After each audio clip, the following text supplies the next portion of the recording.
¿Y si la verdad más devastadora no se anuncia con truenos, sino con el silencio ensordecedor de aquello que siempre creíste seguro? Durante décadas, un mensaje del pastor David Wilkerson para el año 2026 permaneció oculto, susurrando una quote, sacudida quote, global sin precedentes. Pero la verdad es aún más escalofriante, esa advertencia ya se ha manifestado, no en los mercados, no en los gobiernos, sino en la íntima fractura del espíritu humano, en el corazón de un hogar. Lo que estás a punto de descubrir no es una simple predicción. Es un espejo, un aviso personal que podría cambiar radicalmente tu percepción del mañana y de ti mismo. ¿Estás listo para confrontar la parte de la profecía que te atañe directamente? Quédese hasta el último segundo de este relato, porque la revelación final es la única que puede prepararte para lo que realmente está por venir. En los anales del tiempo, hay susurros que la humanidad prefiere ignorar. Secretos velados por las sombras del olvido, profecías que aguardan su momento para desgarrar el velo de nuestra complacencia. Hoy, en este espacio sagrado de reflexión, me atrevo a desenterrar una de ellas, una alerta que, como un eco lejano, resuena con una urgencia inusitada. Una advertencia que nos obliga a preguntarnos, ¿estamos preparados? Mi nombre es Elena. Y esta es mi historia. Ahora, en los crepúsculos de mi vida, me encuentro en la serena quietud de un pequeño apartamento en las afueras de Madrid. El sol de la tarde se filtra por la ventana, acariciando los lomos de mis libros y el polvo en el aire, danzando en un vals silencioso. Mis manos, marcadas por el tiempo, sostienen una taza de té humeante. Es una vida sencilla, sin el brillo ostentoso ni el bullicio incesante de antaño. Algunos dirían que es una vida modesta. Yo la llamo mi santuario. He vivido lo suficiente como para entender que la verdadera riqueza no reside en el oro que se acumula, sino en la paz que anida en el alma. Mis 60 y tantos años me han otorgado la claridad que la juventud, en su impetuosa carrera, rara vez posee. He conocido la opulencia y la carencia, la adulación y el abandono. Y de cada experiencia, he extraído una lección, una verdad oculta que ahora, en esta calma, puedo contemplar sin velos. La vida se desliza con una cadencia predecible, un ritmo pausado que invita a la introspección. Las mañanas traen consigo el aroma del café y el murmullo de los vecinos. Las tardes, la lectura y el sosiego. Pero incluso en esta apacible rutina, el destino tiene sus formas de recordarnos que el mundo exterior, con sus misterios y sus tormentas, siempre está acechando. Fue una mañana como cualquier otra, la luz dorada inundando mi sala, cuando mi viejo teléfono vibró con un mensaje inesperado. Un número desconocido, una secuencia de caracteres que no reconocía. Normalmente, los ignoraría. Pero algo, una intuición, una fuerza invisible, me impulsó a abrirlo. Y lo que leí, aunque breve, perforó la burbuja de mi serenidad como un dardo helado. El mensaje rezaba, escueto pero contundente, y quote, el mensaje oculto del pastor David Wilkerson para 2026 se revela. Una sacudida como ninguna otra. Está listo el mundo, y quote, el pastor David Wilkerson. El nombre, aunque distante en el tiempo, resonó con una familiaridad inquietante en mi memoria. Lo había escuchado años atrás, en los ecos de una época turbulenta, cuando sus palabras proféticas sobre eventos que sacudirían los cimientos de la sociedad ya comenzaban a manifestarse. ¿Podría ser una mera coincidencia que este mensaje, que esta advertencia de un hombre de fe, surgiera ahora, tan cerca del año que él había señalado?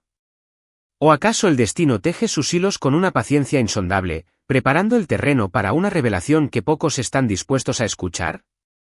Y quote, una sacudida como ninguna otra y quote, repetía el texto. La frase se clavó en mi mente, no como una premonición de un futuro distante, sino como el eco de un pasado muy real. Una sacudida. Yo misma había vivido una. Profunda, devastadora, silenciosa. No provino de los mercados bursátiles de Wall Street, ni de un terremoto en tierras lejanas, ni de una crisis política en los pasillos del poder. No, mi propia sacudida, la que redefinió mi existencia, provino del lugar más íntimo y paradójicamente, más frágil de todos, de mi propio hogar. Las palabras del pastor Wilkerson, pronunciadas décadas atrás, advertían de un colapso inminente, no solo de los sistemas financieros o las estructuras gubernamentales, sino de los cimientos morales y espirituales de la sociedad.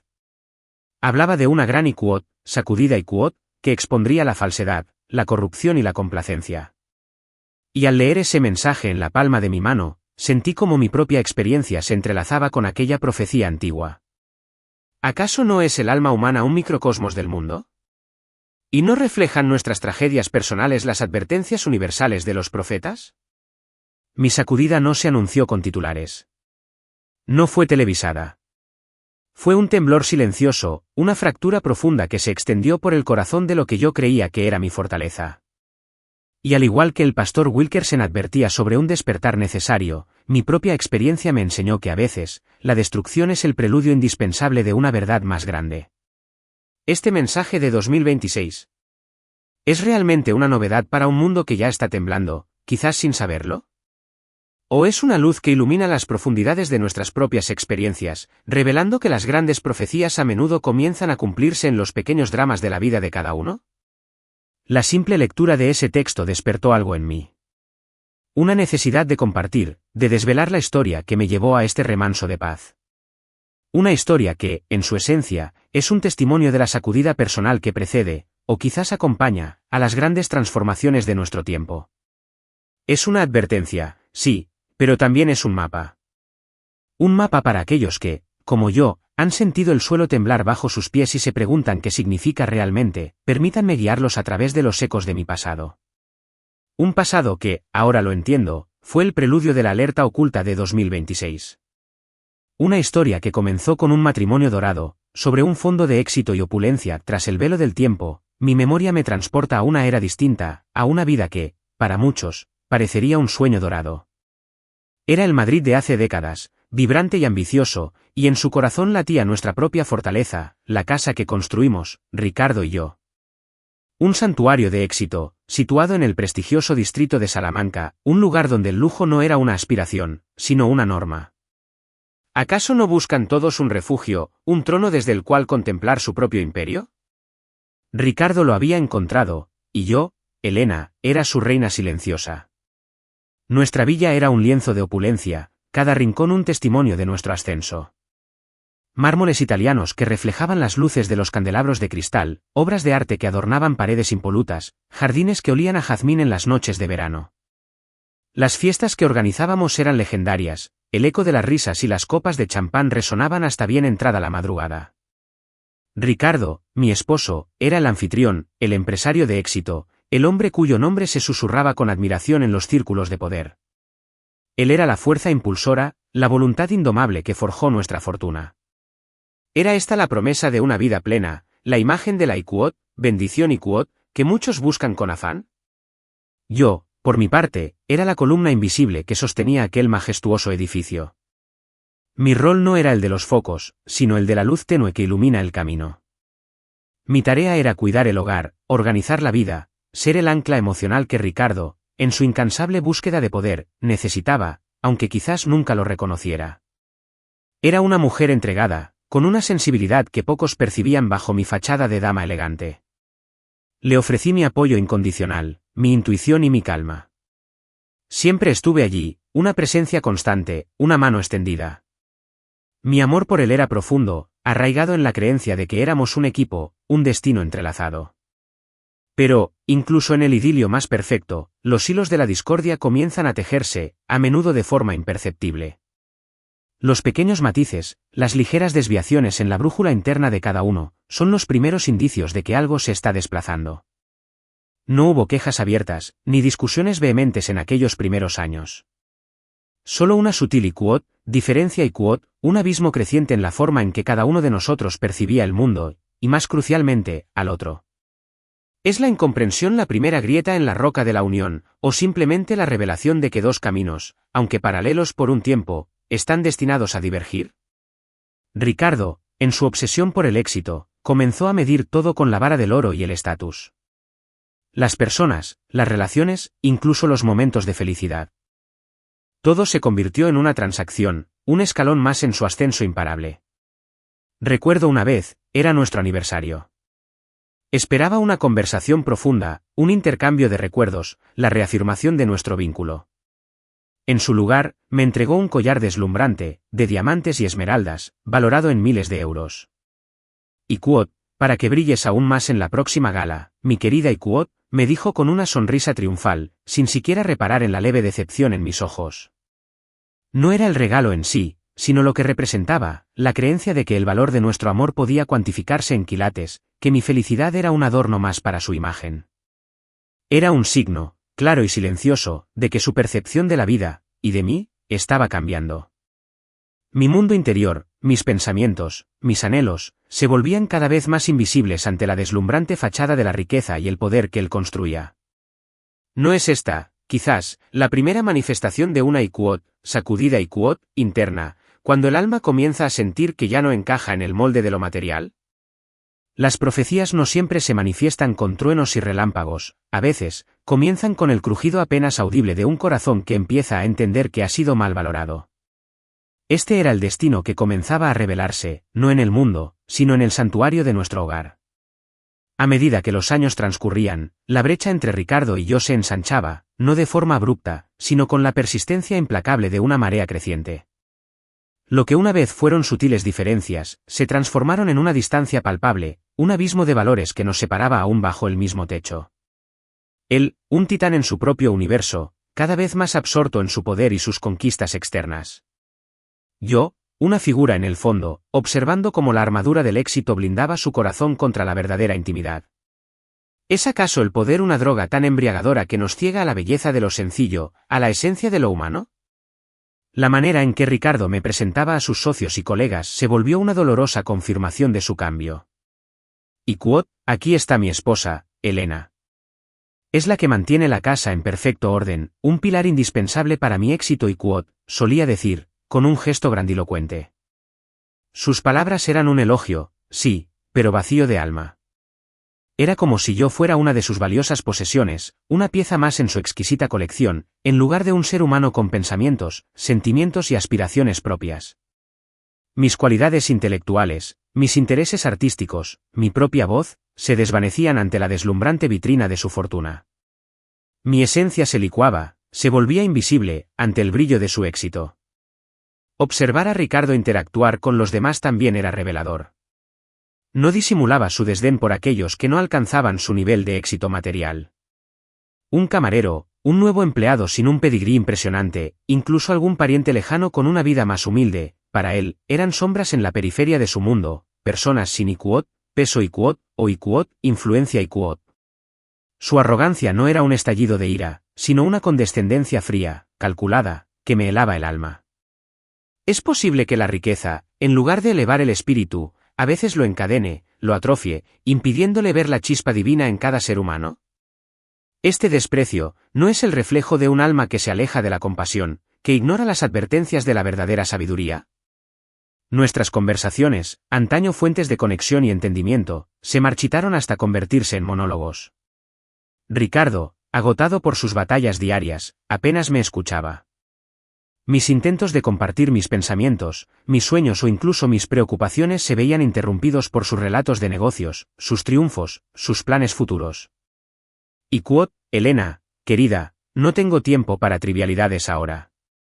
Tengo que pensar en el próximo movimiento Iquot, decía, con un tono que no admitía réplica. Sentía como mis palabras se disolvían en el aire, sin dejar rastro en su mente. Era como si hablara a un muro, sólido e impenetrable. Y así, la soledad se fue instalando en mi corazón, un huésped no invitado pero persistente. No era la soledad física de estar sola en una habitación, era la soledad profunda de estar con alguien y sentirte completamente invisible. Una sensación de vacío comenzó a crecer en mi interior, un eco de la Iquot, sacudida espiritual Iquot, de la que el pastor Wilkerson había hablado. No era una angustia ruidosa, sino una erosión silenciosa del alma, un desvanecimiento de la esperanza de que Ricardo y yo pudiéramos volver a encontrarnos en el mismo plano de valores. El brillo de la vida de lujo comenzó a desvanecerse, revelando las sombras que se ocultaban debajo. Me preguntaba si esta indiferencia, esta ceguera ante lo esencial, era el inicio de un destino sellado, una advertencia silenciosa de que algo fundamental se había perdido. En su afán por construir un imperio, había Ricardo demolido, sin darse cuenta, el único reino que realmente importaba, el de nuestro amor y nuestra conexión. El esplendor exterior era cada vez más un velo que ocultaba una creciente oscuridad interior. El silencio en nuestro matrimonio se tornó, con el tiempo, en un vacío donde las ausencias hablaban más que las palabras. Ricardo, mi esposo, el hombre que una vez buscó mi apoyo y mi consejo, ahora desviaba su mirada, su atención, hacia horizontes lejanos. Ya no le bastaba la admiración de los círculos de poder, anhelaba una adulación más directa, un eco constante de su magnificencia. Y en esa búsqueda insaciable, su destino, y el nuestro, comenzó a tejerse con hilos ajenos. ¿Es la insatisfacción un pozo sin fondo, o simplemente el llamado de una inseguridad que, disfrazada de éxito, busca desesperadamente ser llenada? Sus regresos a casa se volvieron erráticos, sus explicaciones vagas, adornadas con los usuales IQOT, reuniones importantes IQOT, o IQOT, negocios de última hora IQOT. Su teléfono, antes una herramienta de trabajo, ahora era un objeto de misterio, constantemente pegado a él, vibrando con mensajes secretos y llamadas que atendía en susurros, fuera de mi alcance. Yo no era una mujer celosa por naturaleza, pero mi intuición, esa voz interna que el tiempo afila en el corazón de una mujer, comenzó a gritar. Algo no estaba bien. Algo fundamental se había torcido en el delicado equilibrio de nuestro hogar. Fue un detalle minúsculo, una mota de polvo en un lienzo inmaculado, lo que confirmó mis sospechas. Un día, mientras Ricardo se duchaba, vi su chaqueta de vestir sobre un sillón.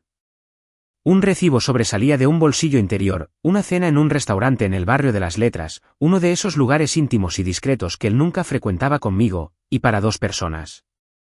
La fecha era de una de sus IQOT, noches de trabajo tardías IQOT. No era la única prueba, un suave aroma a jazmín, distinto al mío, que a veces percibía en su ropa, o un brillo inusual en sus ojos que no se dirigía a mí. Eran migajas de pan esparcidas en la oscuridad, guiándome hacia una verdad que mi corazón ya conocía.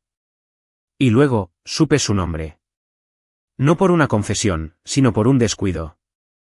Una vez, en una llamada que él creyó privada, escuché su voz pronunciar un nombre con una intimidad que me desgarró, IQOT, Isabel IQOT.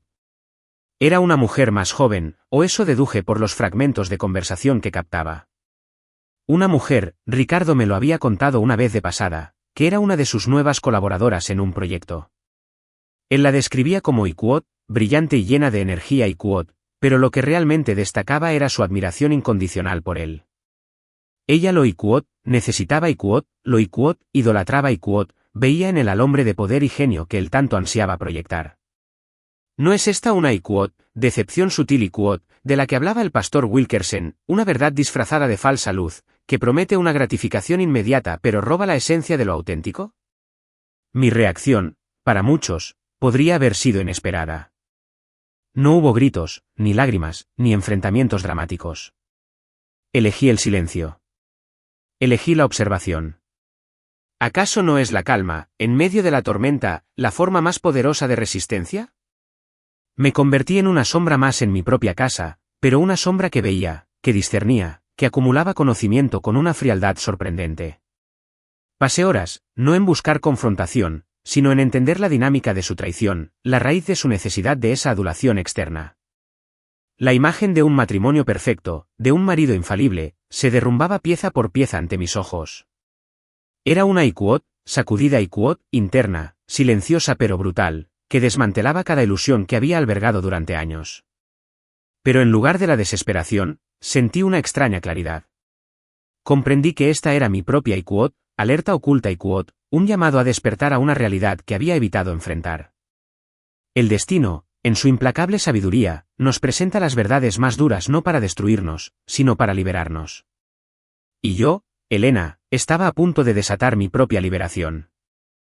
El juego había cambiado, y mi silencio era ahora mi arma más afilada. Cuando la verdad se reveló, cruda y sin adornos, supe que no había vuelta atrás. La era de la negación y la paciencia había llegado a su fin. Pero mi camino no sería el de la confrontación estruendosa, ni el de las escenas melodramáticas que la sociedad a menudo espera. Mi reacción fue un eco de mi propia naturaleza, silenciosa, calculada, decidida. ¿Acaso las tormentas más devastadoras no son las que se gestan en la quietud, las que irrumpen sin previo aviso? Esta era mi tempestad personal, y yo sería su arquitecta. Mi primera llamada fue a señor Ramos, el venerable abogado de la familia, un hombre de pocas palabras y gran integridad. Su oficina, en el corazón financiero de Madrid, había sido testigo de muchos de los éxitos de Ricardo. Mi solicitud fue formulada con una precisión que lo sorprendió. IQOT, S.R. Ramos IQOT, le dije con voz serena, IQOT, necesito que revise la estructura de nuestros bienes gananciales y las cláusulas de sucesión. Me gustaría explorar opciones para reorganizar mi participación en la empresa familiar IQOT. No mencioné a Ricardo, ni a Isabel, ni a los recibos de cena. Simplemente me presenté como una esposa preocupada por la IQOT, planificación futura IQOT, una fachada perfecta para mis verdaderas intenciones.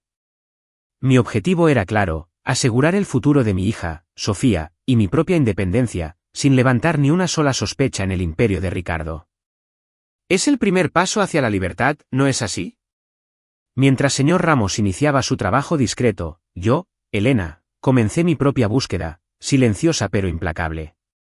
Pasaba mis mañanas no en boutiques de lujo, sino en agencias inmobiliarias, explorando pequeños apartamentos en barrios tranquilos de las afueras de Madrid.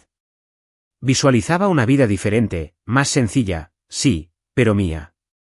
Un espacio donde mi alma pudiera respirar sin el peso de las expectativas, sin el eco de una mentira.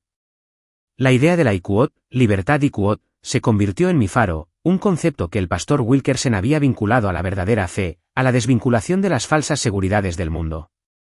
Yo estaba desvinculándome, ladrillo a ladrillo. Mi conexión con Sofía, nuestra hija, se volvió mi prioridad. Más que nunca, quería que ella tuviera cimientos sólidos, una comprensión de la vida que fuera más allá de la superficialidad y el poder.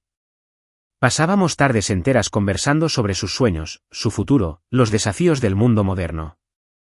Le ofrecí mi apoyo incondicional, mi sabiduría, sin cargarla con la tormenta que se gestaba en nuestro hogar. Quería que ella fuera fuerte, independiente, que comprendiera que el valor de una persona no reside en el título de su padre o en el tamaño de su cuenta bancaria. Mi silencio hacia Ricardo era también un escudo para ella, una forma de protegerla del dolor innecesario antes de que llegara el momento de la verdad. Ricardo, ajeno a mi meticuloso trazado, continuaba inmerso en su burbuja de autoengrandecimiento. Mis silenciosas gestiones eran invisibles para él, enfrascado en sus negocios, en sus llamadas tardías, en sus encuentros con Isabel. Mi calma, mi aparente IQOT, aceptación IQOT, la interpretaba como una señal de debilidad, de sumisión, de que yo era la esposa que siempre estaría allí, inamovible, como una pieza más de su mobiliario. Su arrogancia se había convertido en su venda, su orgullo en su propio carcelero. No podía ver los IQOT, signos IQOT, que se acumulaban a su alrededor, porque su mundo giraba exclusivamente en torno a sí mismo. La IQOT, sacudida IQOT, de la que el pastor Wilkerson había advertido, a menudo comienza de esta manera, con la ceguera de aquellos que se creen invulnerables, con la ignorancia de aquellos que confunden el silencio con la inacción. Yo, Elena, estaba aprendiendo a moverme en ese silencio, a construir mi nuevo destino lejos de su mirada, ladrillo a ladrillo, euro a euro. La preparación silenciosa para una partida inminente, una retirada estratégica que redefiniría no solo mi vida, sino la de todos los involucrados. El tablero estaba listo, las piezas en su lugar. Solo faltaba el momento de ejecutar el jaque mate. El velo que cubría la verdad, tejido con hilos de engaño y autoengaño, estaba destinado a rasgarse. No fue mi mano la que lo hizo, ni mi voz la que clamó en la oscuridad. Fue la propia arrogancia de Ricardo, su inmensa y ciega autosuficiencia, la que lo desgarró, exponiendo la cruda realidad a plena luz del día. ¿Acaso no es el orgullo la trampa más antigua de la humanidad, la que nos impide ver las advertencias, incluso cuando están grabadas en nuestra propia carne? La prueba llegó de la forma más banal, la más predecible para un hombre tan seguro de su impunidad. Una tarde, Ricardo regresó a casa de una de sus IQOT, reuniones importantes IQOT, con un aire de agotamiento y prisa. Dejó su maletín sobre la mesa del recibidor y se dirigió a su despacho, el santuario de su poder. Pero en su prisa, o quizás en su hastío, olvidó su teléfono móvil sobre la mesa, con la pantalla iluminada. Y en esa pantalla, abierto para cualquiera que lo viera, había un mensaje de Isabel. Un mensaje íntimo, revelador, que no dejaba lugar a dudas sobre la profundidad y la naturaleza de su relación. No había que buscar, no había que indagar. La verdad se había presentado por sí misma, como un fantasma que emerge de las sombras para reclamar su lugar. No sentí la explosión de ira que muchos esperarían. En su lugar, una calma fría y cortante se apoderó de mí. Era la calma de la certeza, de la confirmación de lo que mi alma ya sabía desde hacía tiempo. Tomé el teléfono, leí el mensaje una y otra vez. No había dolor agudo, sino una punzada sorda, el lamento final por un amor que había muerto mucho antes de esta revelación. Lo dejé en su lugar, intacto, esperando el momento. La noche llegó, y con ella, Ricardo emergió de su despacho, con el mismo aire de fatiga y autoimportancia. Me miró, como de costumbre, con una distracción cariñosa, antes de dirigirse a la cama. Al día siguiente, cuando él regresó de sus primeras reuniones, lo esperé en la sala, con el té humeante sobre la mesa de cristal. Mis manos estaban serenas, mi rostro, una máscara de tranquila expectación. Él entró, despreocupado, y fue a buscar su teléfono, que había olvidado esa mañana. Lo vio allí, sobre la mesa. Su mirada se encontró con la mía. Fue entonces cuando rompí mi silencio, no con un grito, sino con una pregunta, una frase cargada con el peso de años de paciencia y observación. Ricardo le dije, mi voz apenas un susurro que, sin embargo, resonó como un trueno en la quietud de la sala. ¿De verdad crees que no sé nada, Su rostro, antes tan seguro, se contorsionó en una mezcla de sorpresa, incredulidad y, finalmente, un pánico creciente.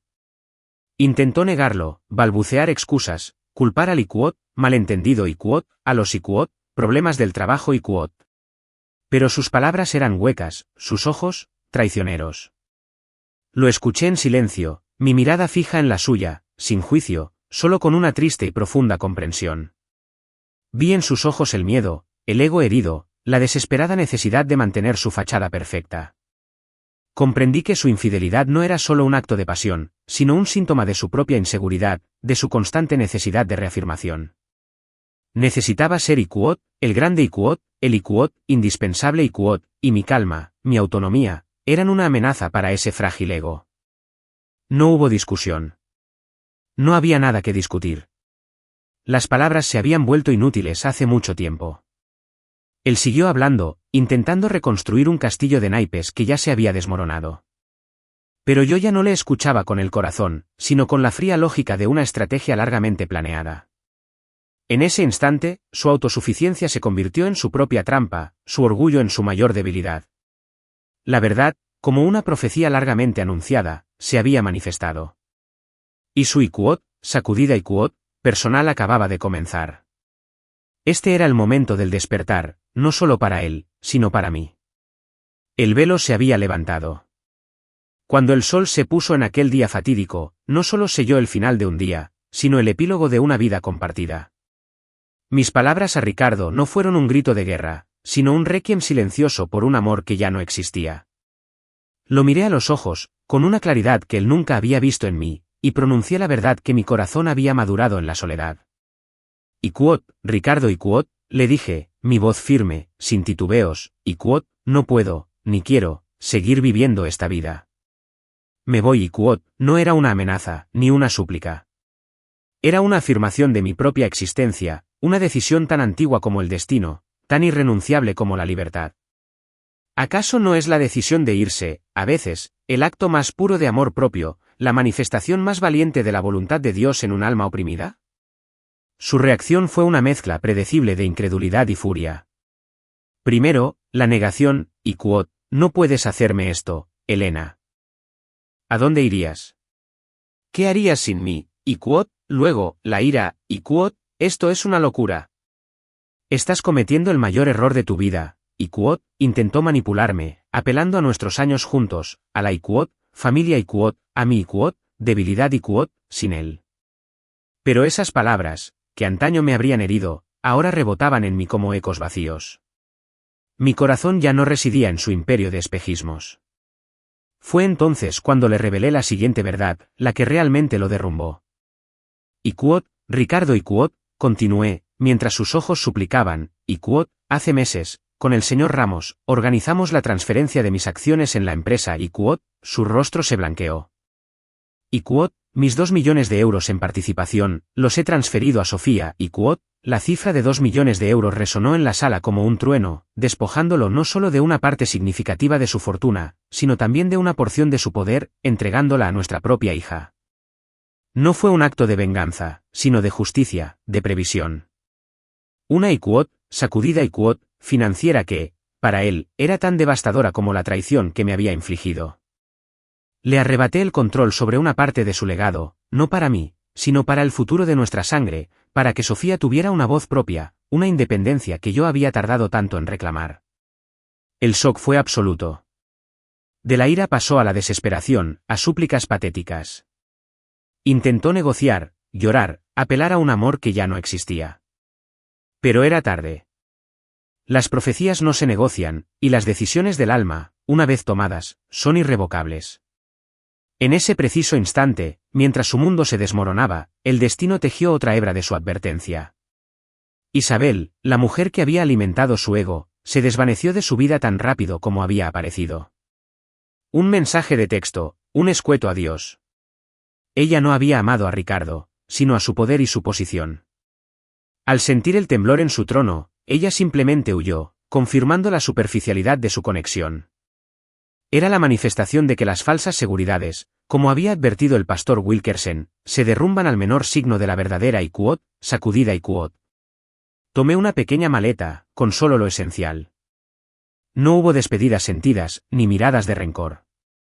Solo la puerta de la villa de Salamanca se cerró a mis espaldas, con un chasquido suave pero definitivo. No miré hacia atrás. No había nada a lo que regresar. La Iquot, alerta oculta Iquot, se había manifestado. Mi Iquot, sacudida Iquot, personal había culminado, y de sus escombros, emergía una nueva Helena. Libre, serena, dueña de su propio destino. El camino hacia la verdadera redención comenzaba ahora, lejos del brillo engañoso del oro y el poder. Iquot, si usted, que me escucha, ha llegado hasta este punto de mi relato, le ruego que me deje un comentario con el número 1 aquí abajo. Su presencia, su escucha, es el mayor aliento para mi alma y la confirmación de que no estoy sola en este camino. Su apoyo es la luz que me permitirá seguir compartiendo la última parte de esta historia, la que revela la verdadera libertad Iquot. Cuando dejé atrás el opulento distrito de Salamanca, no sentí el vacío que muchos podrían imaginar. En su lugar, una ligereza inesperada me envolvió, como si un peso invisible, acumulado durante décadas, se hubiera disipado en el aire. El mundo de Ricardo, el imperio que con tanto afán había construido, comenzó a temblar, no por una fuerza externa, sino por la implosión de su propia esencia. ¿Acaso no es la soledad el juez más implacable, el que nos obliga a confrontar las ruinas de lo que hemos descuidado? Ricardo, el hombre que una vez lo controlaba todo, se encontró repentinamente sin su pilar invisible. Sin mi presencia silenciosa, sin mi mano organizadora, el caos sutil comenzó a infiltrarse en su vida. Sus reuniones de negocios se volvieron más tensas, sus decisiones, menos acertadas. La presión, antes manejable con mi apoyo, ahora lo abrumaba. Sus socios, acostumbrados a la imagen de una familia unida y sólida, comenzaron a percibir la grieta, la fragilidad detrás de su fachada de invencibilidad. Sus relaciones sociales, antes tan vitales para su ego, se marchitaron sin mi presencia para amenizar y organizar. Se encontró a la deriva en su propio mar de ambición, sin la brújula que yo había sido. Era la Iquot, sacudida Iquot, que el pastor Wilkerson había descrito, manifestándose en la vida de un hombre que se creía por encima de las advertencias. Mientras tanto, mi vida florecía en la simplicidad. Me instalé en un pequeño apartamento, en un barrio tranquilo de las afueras de Madrid, un lugar donde el canto de los pájaros sustituía el rugido de los coches de lujo. Las paredes, antes adornadas con obras de arte costosas, ahora exhibían mis propios bocetos, mis acuarelas, expresiones de un alma que por fin se sentía libre de crear. Retomé la jardinería, mis manos se ensuciaban con la tierra, encontrando una alegría profunda en el milagro de la vida que brotaba bajo mis dedos. Me uní a un club de lectura, a un grupo de voluntariado en una residencia de ancianos. En cada nueva conexión, en cada sonrisa compartida, encontré una riqueza que el dinero nunca pudo comprar. Sofía, mi hija, fue el puente entre mi pasado y mi presente. Ella, con su sabiduría innata, comprendió mi decisión, aunque nunca se lo expresé directamente. Con las acciones de la empresa en sus manos, Sofía comenzó a ascender, no con la ambición desmedida de su padre, sino con una visión más equilibrada y humana. Su respeto por mí creció, y aunque mantuvo una relación formal con su padre, la mirada de admiración incondicional había desaparecido. Ella era la prueba viviente de que la fortaleza reside en la integridad, no en la tiranía del ego. Nunca busqué el contacto con Ricardo. No hubo llamadas, ni mensajes, ni encuentros forzados. Mi silencio era mi respuesta más elocuente, mi forma de honrar mi propio camino y de permitirle a él enfrentar las consecuencias de sus propias elecciones. No había resentimiento en mi corazón, solo la serena aceptación de que cada alma debe recorrer su propio camino de despertar. Las profecías no son solo para el mundo, sino para el espíritu individual, para el alma que se atreve a escuchar y a transformarse. Y yo, Elena, estaba en paz, libre del eco de un amor perdido, y anclada en la tranquila fortaleza de mi propia verdad. A medida que los días se convertían en meses, y los meses en años, mi viaje hacia el redescubrimiento de mí misma se profundizó. Las paredes de mi pequeño apartamento parecían expandirse, no en tamaño, sino en la inmensidad del espacio interior que había recuperado. Comprendí que la Ikuot, sacudida Ikuot, que había experimentado no era un fin en sí misma, sino el catártico preludio de una reconstrucción más auténtica.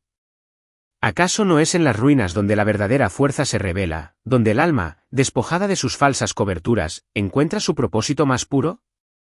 En mi nueva vida, lejos de la ostentación, encontré alegría en el servicio.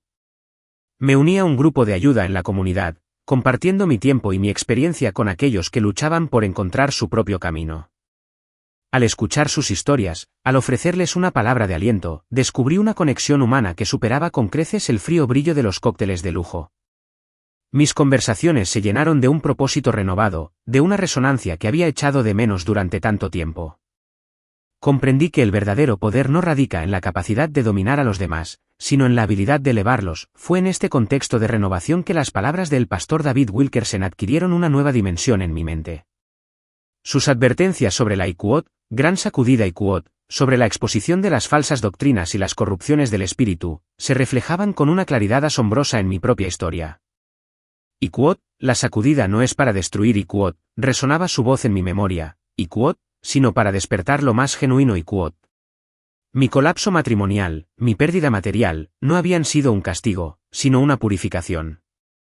Un llamado para que mi alma se desprendiera de las cadenas doradas y buscara una verdad más profunda, una que no dependiera de la aprobación externa o la acumulación de bienes. El destino, en su sutil ironía, nos concedió un encuentro, quizás inevitable, en una tarde de otoño en el Parque del Retiro. Yo paseaba tranquilamente, disfrutando de los colores del atardecer, cuando lo vi. Ricardo. Estaba sentado en un banco, solo, su figura antes imponente, ahora con un aire de melancolía. Nuestros ojos se cruzaron. No hubo sorpresa en mi rostro, solo una serena aceptación. En el suyo, vi un destello de arrepentimiento, una comprensión tardía de lo que había perdido. Solo le ofrecí una leve inclinación de cabeza, una sonrisa suave, sin palabras. No había necesidad de ellas. Mi paz interior era mi mensaje más claro. Él asintió, con una expresión que revelaba más que 1000 disculpas. Entendí que, a su manera, él también estaba viviendo su propia Ikuot, sacudida Ikuot, enfrentando los fantasmas de su pasado. En aquellos momentos de reflexión, me di cuenta de la profunda diferencia entre Ikuot, ser rico Ikuot, y Ikuot, ser pleno Ikuot. Ricardo, con todas sus posesiones, se había empobrecido en espíritu. Yo, con mucho menos, había encontrado una abundancia que trascendía lo material.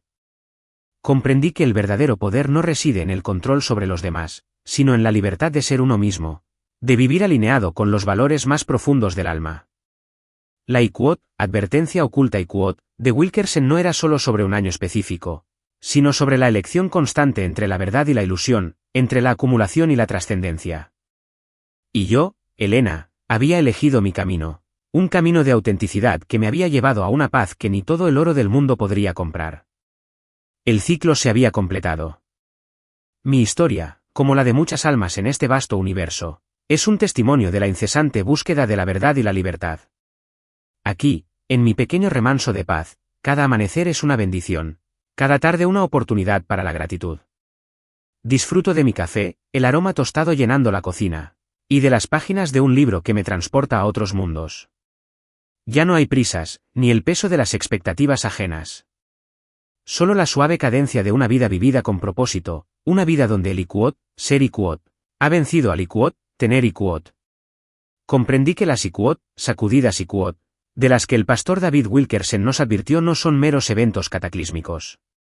Son, en esencia, momentos de revelación, instantes sagrados donde la verdad interior se desnuda, donde los cimientos de nuestras falsas seguridades se resquebrajan para dar paso a lo auténtico. Son oportunidades divinas para que el alma mire hacia adentro, para que el ser humano recuerde lo que realmente importa antes de que el juicio final de la indiferencia nos consuma. Y así fue, en el silencio de la mansión vacía, donde finalmente lo comprendí. El epicentro de mi propio terremoto personal no provino de la bolsa de Wall Street ni de las decisiones políticas en Bruselas. Vino de mi propio hogar. Yo lo perdí todo, sí, pero no porque me faltara dinero o poder. Él fracasó porque dedicó toda su vida a valorar cada cosa, pero jamás vio el verdadero valor de la mujer que tenía a su lado. Él miró mi sencillez y la consideró trivial. Escuchó mi silencio y lo interpretó como debilidad. Fue su propia arrogancia la que lo cegó, un hombre en la cima de un imperio que no vio cómo sus propios cimientos se carcomían mirando hacia atrás. Me doy cuenta de que su traición no brotó de un momento de flaqueza, sino de una profunda inseguridad. Él necesitaba sentirse necesitado, admirado, porque su propio ego era demasiado frágil para sostenerse ante una mujer verdaderamente fuerte. Elena, esa mujer, no lo necesitaba para existir. Su fuerza no residía en las palabras, sino en su silenciosa autonomía. Y eso, paradójicamente, lo aterrorizaba. Él buscó a alguien que lo necesitara para sentirse poderoso, sin saber que aquello era el síntoma más claro de su propia debilidad. La verdadera victoria de aquella mujer no fue verme caer. No. Su verdadera victoria fue mantener intacta su dignidad. Ella se marchó, sin una palabra de reproche, sin una batalla legal ruidosa. Simplemente eligió recuperar su vida y vivir de acuerdo con los valores en los que siempre había creído. Ella no necesitó humillarme para demostrar su grandeza. El valor de un ser humano no se mide por el ruido que hace, sino por el silencio que deja cuando se marcha. ¿Y usted, mi querido oyente, ha subestimado alguna vez el poder de la quietud? Hemos viajado juntos a través de los ecos de una profecía, a través de la sacudida que Elena, y quizás muchos de nosotros, hemos experimentado. Las advertencias del pastor David Wilkerson no nacieron para sembrar el pánico, sino para plantar la semilla de la preparación. No es el destino lo que debemos temer, sino la ceguera que nos impide ver las señales. El mundo exterior puede estremecerse, sus sistemas pueden caer, y las falsas seguridades, como el imperio de Ricardo, se desmoronarán. Pero recuerden esto, el espíritu que se nutre de la verdad, el corazón que elige la integridad y la dignidad, ese espíritu permanece inquebrantable. Como Elena, que encontró la paz en la sencillez, ustedes también pueden hallar una fortaleza interior que ninguna tormenta externa podrá destruir. La verdadera protección no es la ausencia de la dificultad, sino la presencia inmutable de la fe y la sabiduría en el alma. Que la luz de la verdad ilumine nuestros caminos. Que la paz de Dios envuelva nuestros corazones. Que encontremos la valentía para construir sobre cimientos firmes, no de oro, sino de amor, de respeto y de auténtica libertad. Si esta historia ha resonado en su corazón, si siente que el tiempo de la preparación ha llegado para usted y para aquellos a quienes ama, le ruego un favor. Comparta este vídeo para que la luz de la verdad alcance a otros. Y si la esperanza y la fe brillan en su interior, escriba con convicción la palabra amén en los comentarios. Su voz, su compromiso, es una chispa en la oscuridad. Que la paz de Dios sea con todos ustedes.